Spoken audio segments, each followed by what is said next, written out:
Bonjour, chers téléspectateurs de votre émission Jésus t'appelle à l'ordre, présentée par votre ami serviteur, le révérend pasteur Rémi Noé.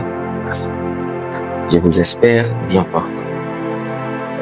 Bien que étant souffrant toute la semaine, mais aujourd'hui, je me suis vu vraiment obligé de passer notre habituelle mission. Que Dieu vous bénisse. Nous allons parler sur un vrai serviteur.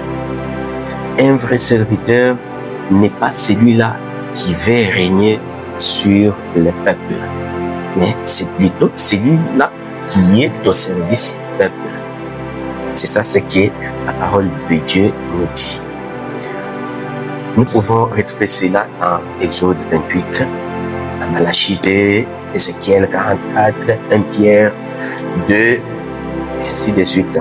Donc, il y a plusieurs versets qui stipulent cela.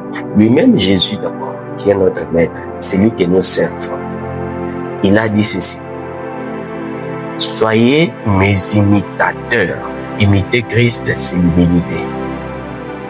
Un pasteur qui décide, un pasteur qui se prend pour chef, il n'accomplit pas la mission que Jésus nous a laissée, mais il accomplit sa propre mission.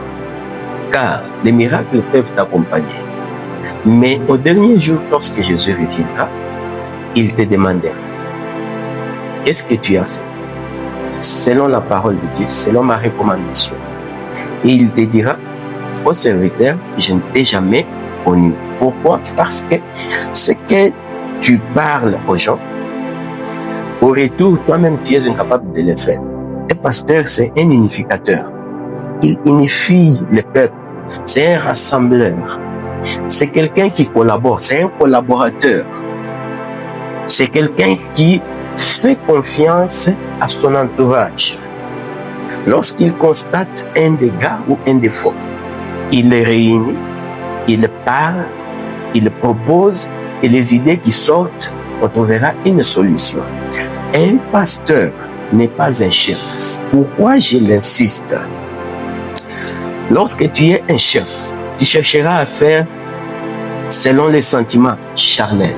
Et lorsque les sentiments charnels pénètrent ta vie, les spirituels diminuent et tombent. Tu vas commencer à agir comme un tonneau sans force à l'intérieur, soit sans équilibre. Notre Dieu ne veut pas que nous soyons des régnants, mais il veut que nous soyons ses ouvriers. Lorsqu'on est ouvrier de Dieu, c'est-à-dire on est au service du peuple, rabaissons-nous, faisons ce que Dieu nous a demandé, soyons un modèle, soyons collaborateurs, soyons parfaitement les vrais serviteurs, parce que la couronne nous attend au dernier jour. J'ai voulu juste vous donner cette image dans la gloire de notre Seigneur Jésus-Christ. Qu'il vous bénisse. Bonne journée à tous.